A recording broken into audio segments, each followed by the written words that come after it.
रही थी। गोपी ने कहा महाराज मैं किसी का ध्यान नहीं कर रही थी। नारद जी ने कहा तो फिर क्या कर रही थी? अरे महाराज वानंद का छोरा जो है हमारे चित्त में ऐसा चिपक गया है कि घर का कोई काम हमसे नहीं हो पा रहा है। इस कारण से मैं समाधि लगा करके वानंद के छोरा को हृदय से निकालने का प्रयास कर रही हूँ। अब नारद जी की आंखें फटी फटी रह गई। दुनिया संसार छोड़ देता है, घर का काम छोड़ देता है, क्यों? भगवान में मन लगे। धन्य या गोपी भगवान को हृदय से निकालना चाह रहे, क्यों? घर के काम में मन लगे। गोपी ने कहा बाबा तुम आज ही की ले लो। सुबह सुबह मैं उठी गैया धोने के लिए गौशाला आ गई और मैं गैया धो रही थी महाराज। इतने में वानंद का छोरा न जाने कहां से घूमते हुए हमारे पास आ गया और हमसे बोला अरे भाभी दुहले की सबरो दूध तो मुझको नहीं पिलाएगी।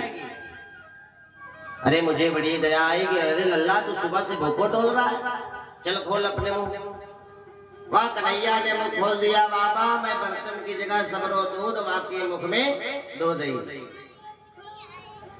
बहुत आनंद हो रही थी मैं दुग्ध पान कराए के कन्हैया को। इतने में मेरे सास की आवाज आई, अरे बहू बर्बाद कर दिया तेरी सबरो दूध।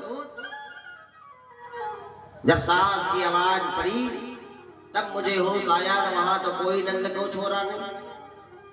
मेरे भाव जगत का कन्हैया जो मेरे हृदय में ऐसा चिपका हुआ है, एकांत पाते ही आकर के खड़ा हो जाता है। मुझे बड़ी शर्म आई। सास ने 1000 गाली दी। सुबह सुबह भांग पी राखी देने बर्बाद कर दिया सब रोज। चले काम कर, छोड़ तो गैया धोना बंद कर, आंगन में जाकर के धान को दाल चावल बनाना। अब मैं मूसल उठाई महाराज, आंगन में आ गई और धान कूटने लगी। जैसे ही एकांत मिला उतने में फिर आनंद गोलाला मेरे सामने आ खड़े हो गए।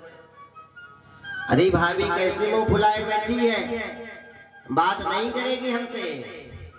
अरे वाह कन्हैया की मोहनी मूरत देख करके बाबा न जाने क्या क्या बातें कितनी देर वहां कन्हैया से भई। फिर सास की जब आवाज सुना, अरे बहू कौन से बैठी बैठी बतिया रही है? फिर सास ने 1000 गाली दी महाराज। और फिर मैंने ध्यान दिया, होश आया तो पता वहां कन्हैया नहीं, मेरे भाव जगत का कन्हैया जो एकांत पाते ही मेरे सामने आकर के उपस्थित हो जाता है। सास ने कहा एक काम कर, तुझसे ये भी होने वाला नहीं है, मटका उठा सीधा जमुना जी से जल लेकर के आ। एक बूंद जल नहीं है घर में और तू दोपहर भर बटिया रही है न जाने किससे। महाराज मटका उठाई और जल्दी जल्दी में जमुना जल तो भर लिया, लेकिन जल्दी जल्दी में आई से बड़ा वाला मटका ले आई। अब मटका इतना भारी कि मुंह पे उठे ना। अब मैं विचार करी रही थी कि क्या करें। इतने में वह नंद को छोरा आ गए। अरे भाभी मैं उछा दूंगा। अरे मैंने देखा कि कन्हैया आ गया। अरे लाला नेक समय पे आए हो भैया, देख हाथ लगाए दे। एक तरफ मैं पकड़ी, एक तरफ कन्हैया पकड़ा। बीच में जैसे मैं उठाई, बीच में धम्म दी करके मटका गिरा, फूट गया। जब मटका फूटा तब पता चला वहां कोई कन्हैया नहीं, मेरे भाव जगत का वह कन्हैया था। और आज मैं यही विचार करके अभी तक बैठी हूँ, घर नहीं गई। या चित चोर को जब तक चित्त से निकाल ना लूंगी तब तक घर नहीं जाऊंगी। इसलिए महाराज मैं किसी की समाधि ध्यान नहीं कर रही थी, मैं तो वाचित चोर को हृदय से निकाल रही थी।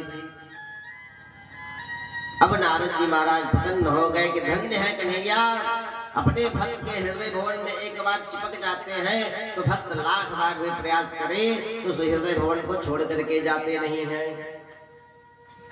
लेकिन परमात्मा भी हमारे हृदय में आने के लिए बहुत चाहता है, सोचता है, लेकिन हमारा हृदय भवन भी तो हो आने लायक। भगवान झांकता है लेकिन देखता है कि भाई ये हृदय तो हाउसफुल है। हमारे हृदय में काम, क्रोध, लोभ, मोह, मद, मात्सर, ईर्षा, द्वेष, छल, कपट, पाखंड भरे पड़े हैं। भगवान समझ लेते भैया हाउसफुल है, पैर रखने की जगह नहीं है। लेकिन जिन भक्त के हृदय भवन में भक्ति महारानी विद्यमान रहती है, भगवान को क्या पसंद है उसी तदनुरूप भक्त का हृदय बना देती है। तो कन्हैया आकर के हृदय में विद्यमान हो जाते हैं और उस भक्त के हृदय में चिपक जाते हैं। सद्यो हृदय मरुध्यते पृथ्वी सुश्रोत्रभी तक्षणा। भगवान उस भक्त के हृदय में आके चिपक नहीं जाते हैं, विराजते नहीं है, अवरुद्ध हो जाते हैं, चाहकर भी नहीं जा सकते।